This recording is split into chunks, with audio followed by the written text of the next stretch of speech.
Welcome back, Coach's Corner. Also this week, we're talking Ponca City High School boys basketball. Alan Hibler is our guest as the Wildcats have another busy week coming up. It wasn't supposed to be a busy week, but because of weather, our Bartlesville basketball game moves into the Tuesday slot this week. So, Coach, you thought you might have a little chance to regroup, and all of a sudden here you are with a week that has games with Bartlesville and Enid. Obviously, this late in the season becomes a very key week for us. Well, it is. This was, we thought we'd be able to get some people healthy and stuff. If we had any injuries or sickness and things, and we got a little of that going around, but that's not going to be the case because Mother Nature didn't cooperate there before Christmas, and we had to move the Bartlesville game to Tuesday night. So, we're just going to hope and pray that, that day off we had Sunday, everybody's able to get some rest, and, we're feeling a little better, and, we don't have the flu going around and things. But, it is a busy week. We have Bartlesville Tuesday night at home, and then we have Enid Friday night at home with homecoming and, all the challenges that presents with all the activities that go along with the homecoming week and festivities and things. So it'll be very important that we get on the court today. We're able to get some things accomplished. We're going to have to be kind of brief. We're a little tired. We've spent a couple nights in a motel and played 3 very tough games last week against very good competition and things. So, it's really important that we have our legs under us for Tuesday night as we get ready to play Bartlesville. Well, you said 3, and I'll add 1 to it with the Stillwater ball game on Tuesday.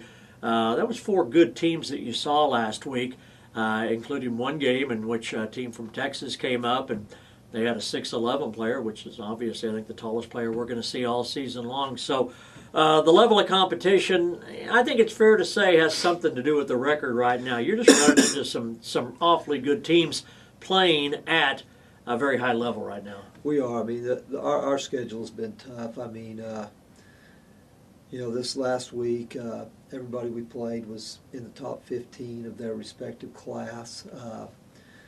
Stillwater's got a very good team, a lot of returning starters off of last year's team, and they're doing a great job. As you mentioned, the Redemption Christian Academy out of Texas had the 6'10" individual who's signed with the University of Oklahoma. Lon Kruger was there to watch him play Thursday night. We played, and he's just a very good player. I mean, 6'10" and athletic. He'll be a nice addition to the Oklahoma basketball program. Northwest Classen, who we beat in the second day of the tournament, very good team. They've got a lot of great athletes and things, and they pressed us the whole way. We were down 10 points at one time in the third quarter, and was able to, second quarter I guess, and was able to fight our way back and get it to 3 at halftime, and finally managed to take the lead in the fourth quarter and hang on down the stretch. And then, we played a very good Lawton team on Saturday. They've got some tremendous athletes. They did a great job of spreading the floor on us and making us chase them. And, we got some key contributions off the bench from Jacob Birnbaum, Corey McChristian, Logan Champlin, Scott Elston. Those guys came off the bench, did a great job, and kind of got us back into the ball game with Lawton. And, we got it to 8 twice in the fourth quarter. We just, couldn't quite get over that hump. Connor Larson was a part of that group also. I mean, the kids did a great job. I mean, they fought all the way through to the end. We just couldn't get over the hump. We seem to go through stretches at times that we have trouble scoring the basketball. Defensively, we've been pretty solid all year. We're holding teams to an average of about 51 points a game, but, we're only averaging 44 points a game. And, we seem to hit a stretch in almost every game that we, have trouble putting the ball in the basket. We're getting good looks and things, but they're just not going in the hole for us. And, sometimes that magnifies things at the other end of the floor, defensive breakdowns and things because you haven't scored. And then, you get 2 or 3 of those trips, and then you begin to press a little bit, and, it kind of has the snowball effect. Coach, if you could, let's preview the 2 games this week.